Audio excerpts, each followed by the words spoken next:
So here's something that shouldn't be possible. Prince William has, in effect, staged a quiet coup inside Buckingham Palace, and his opening move was to begin systematically removing Queen Camilla from the royal machine, piece by piece, after a secret luxury yacht scandal blew up in the middle of the summer. And I promise you the wildest part isn't even the yacht. The wildest part is how the whole thing unraveled, because it didn't come apart through some daring investigation or a dramatic whistleblower. It came apart because of a routine ship registry update. A boring maritime filing that exists purely for insurance purposes. The kind of document nobody on Earth reads unless it's their actual job. And that single dull piece of paperwork set off a chain reaction that is now reshaping the British monarchy in real time. That's where this story genuinely starts. And I'm telling you, the deeper you go into the timeline, the more the official explanations just fall apart in your hands. If you're new here, hit subscribe right now so you don't miss where this goes, because it is still moving. Let me take you back to the trip nobody was supposed to know about, because the timing of it is almost unbelievable. It happened in late July 2025, and picture the contrast, because the contrast is the whole thing. While William and Catherine were grinding through back-to-back public engagements across the country, a children's hospice in Birmingham, a veterans event near Edinburgh, the unglamorous, dutiful work of the job, Camilla was on a super yacht anchored off the southern coast of France. And this was not a royal vessel. It wasn't chartered by the Crown with an official staff list and a tidy entry in the court circular.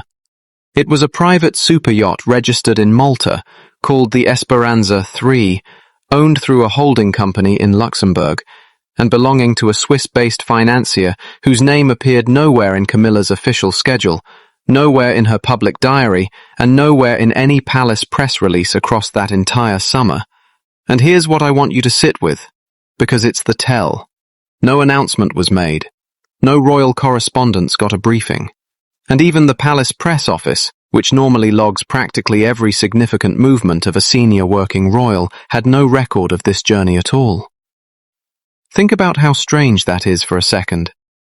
This is an institution that records everything. The absence of a record isn't an oversight. An absence that complete is a decision. Somebody kept this off the books on purpose. And once you accept that, every innocent explanation that came later has to climb over that one fact first, and most of them can't. Now, the yacht's owner has never been convicted of anything, and I want to be fair about that. No authority has ever charged him with a crime. But over the past decade, his name has surfaced in multiple European lobbying disclosures.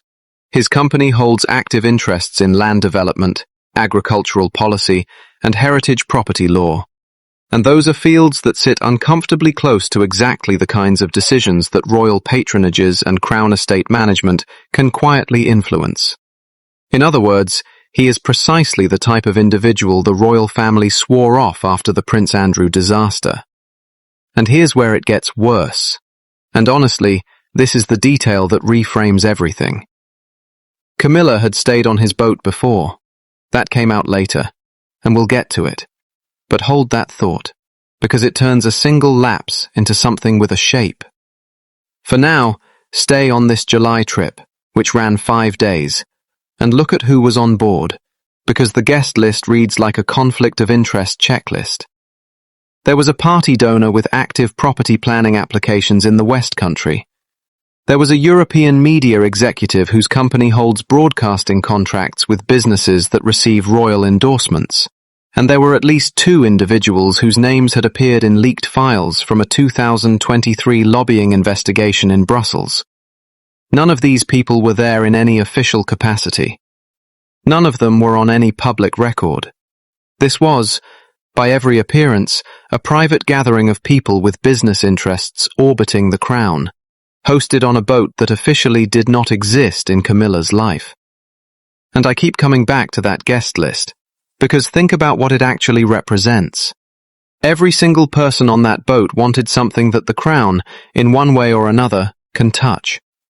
Property decisions, broadcasting contracts, heritage rulings, This wasn't a group of old friends catching up over dinner.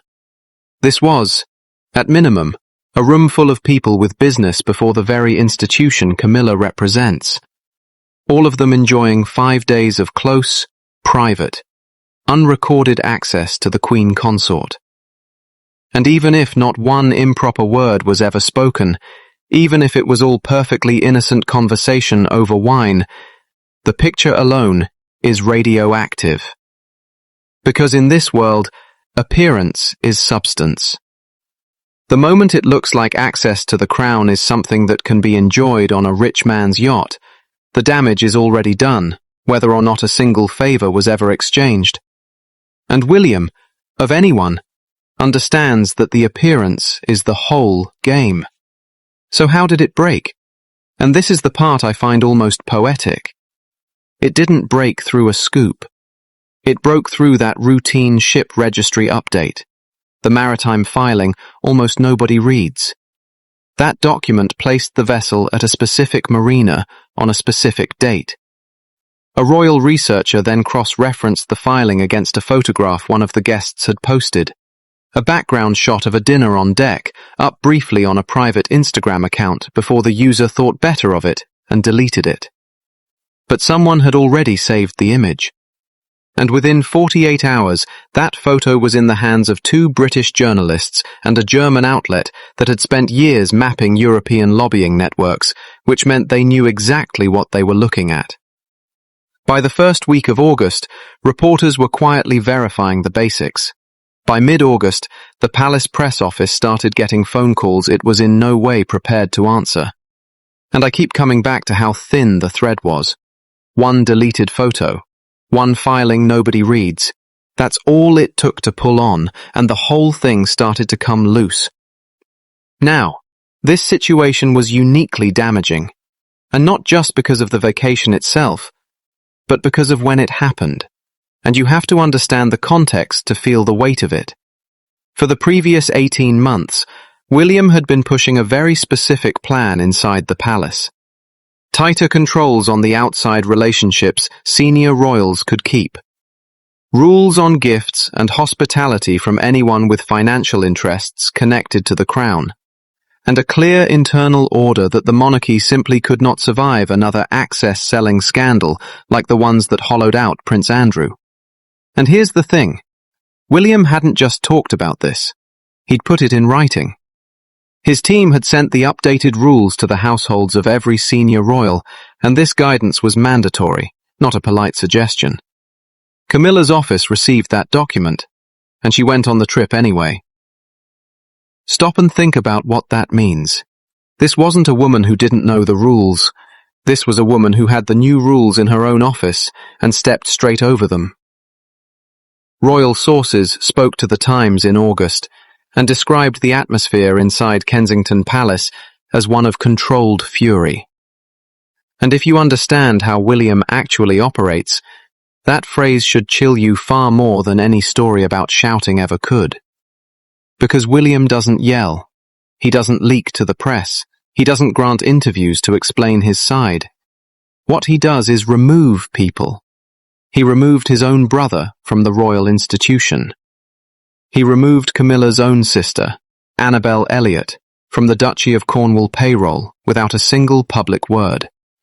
He forced Prince Andrew out of Royal Lodge through a process so patient and so methodical that by the time it was finished, Andrew had no cards left to play. And everyone who knows William says the same thing about him every time. When he decides something is over, it is completely over. The announcement, if it ever comes at all, is just paperwork catching up to a decision he made long ago. So by late August, the question inside palace circles was never whether William would act. It was only how, and how fast. But before we get to his reaction, there's a detail we have to stop on because it changes the entire shape of the story. Who told him? Because William didn't learn about this from the news. He knew before journalists had even started making their first calls. Someone inside that small circle who knew about the trip, a guest, a staffer, someone connected to the owner, made sure the details went straight to Kensington Palace. And then it got more complicated, because this was not the first time. 3 palace sources confirmed to 2 different publications that Camilla had accepted hospitality from the same yacht owner before, during a long weekend in the summer of 2023. That trip was also kept quiet, also left off the transparency records. And here is the part that should make you lean in. One senior official noticed that earlier trip at the time. There was a quiet conversation. Nothing formal was recorded, and the matter was dropped. William did not know about it then. He knows about it now, and that single fact changes the entire character of the story, does it not? Because what first looked like one mistake is suddenly a pattern that was flagged once, and then buried. And the same man hosted Camilla again 2 years later, after making financial contributions to royal structures. When you line those pieces up, they stop looking like coincidence. And William's team did line them up, because the key document for them was not the port list at all. It was the charity accounts. They cross-referenced a £40,000 donation from Verlaine Capital Partners against the dates of both yacht trips. Then they checked it against a 2024 planning application, submitted by a branch of that same holding company, for a heritage site in Somerset. The application was rejected, but here is the detail that matters. It was reviewed by a body that included advisors appointed by the royals. Now, nobody is saying Camilla stepped in to influence the outcome, and I want to be careful there. But the appearance of a close relationship with a businessman seeking decisions from bodies linked to her own network is exactly, precisely, the thing the palace had promised the public it would stop.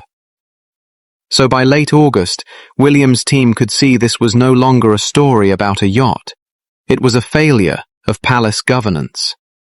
And that left everyone circling the one question nobody inside the building wanted to ask out loud. Did Charles know? The meeting that changed everything happened on a Tuesday, the first week of September 2025. And every single detail of it was a signal. It was held at Kensington Palace, William's own residence, rather than at Buckingham Palace, the King's. And that choice alone sends a message before anyone says a word. 3 senior advisors attended: William's private secretary, his communications secretary, and 1 official from the King's household who had been ordered to attend rather than invited. Ordered. And nobody in that room missed the weight of that word. William brought a physical folder, printed documents, not a screen. Inside were the charity financial statements, the port logs, the 2022 lobbying disclosures, and a single-page summary of the 2023 trip, the earlier journey that had been quietly noted and then hidden away by an official who should have passed it up the chain. William set the folder on the table and left it there. He didn't walk them through it. He didn't describe the contents. He simply said he needed to know who saw this in 2023 and decided it didn't need to go any further. And think about the theatre of that for a second, because it's deliberate. He could have emailed the documents. He could have had an aide summarize them. Instead, he printed them, put them in a physical folder, carried them into a room in his own house, and let them sit there, closed, on the table, while he asked his questions. The folder was the point. It was a physical object that said, "This is real, this is documented, this is not going away, and I have it." In an institution that runs on the unrecorded word and the quiet understanding, William walked in with paper. And everyone in that room understood the message underneath the message. The era of things being handled with a discreet conversation and no notes was over. And the official from the King's household, a man with more than 15 years of palace experience, couldn't give a clear answer. He knew the earlier trip had been flagged. He didn't know who had decided to keep it off the record. And that vagueness did not satisfy William, and he let that be felt. According to a source with direct knowledge of the meeting, what followed was not a shouting match. It was quieter than that, and far more uncomfortable. William walked through the paper trail step by step. The first trip, the donation, the planning application, the second trip. He laid them out in chronological order, and then he asked one simple question. At what point was my father informed? And the answer, it turned out, was complicated in the worst possible way. Charles had been told about the July trip, but only as a casual update, not a formal disclosure. He knew about it the way a husband knows his wife is going on a holiday. The location, the rough dates, that she was traveling with friends. He had not been told who owned the yacht. He didn't know about the Luxembourg holding company, the lobbying history, or the donation. Whether he ever thought to ask is a separate question, and it's one nobody in that room was willing to answer out loud. William sat in silence for a moment. Then he said the king didn't know, because the system had failed to protect the right things. And then he made 3 specific demands. First, a full written disclosure of both trips to the king's principal private secretary within 7 days. Second, a full review of Camilla's patronages to check for links to outside donors. Third, an immediate suspension of all contact between Camilla's household and the yacht owner. And Camilla pushed back on that last demand, through Charles. The king called William the next day and argued that Camilla had never intended to deceive anyone and that a formal review would only leak. And William's answer, I think, tells you everything about where power actually sits in that building now. He told his father plainly that the story was already out, and the palace could either manage the situation or be destroyed by it. Charles didn't agree right away, but he didn't tell William to stop either, or whether the instinct to fight for the position she spent 30 years building is stronger than the strategist's patience she'd need to survive. So here's where it all stands. Camilla still has her title. She still walks beside Charles at state occasions, but the diary is thinner, the staff is fewer, and the woman filling her spaces is Catherine. And I'll leave you with the 3 questions nobody inside that palace is willing to answer right now. Did Camilla genuinely not understand the risk she was taking? A woman that experienced with the new rules sitting in her own office. Is William right to move this decisively? Or is he building a monarchy so tightly controlled that it leaves no room at all for human error? And when Charles is gone, will William extend the generosity Camilla is going to desperately need? From a man who has never forgotten whose shadow hangs over his childhood. Tell me what you think down below. And if you want to be here when the next piece of this surfaces, and it will, make sure you're subscribed. Thanks for watching, and I'll see you in the next one.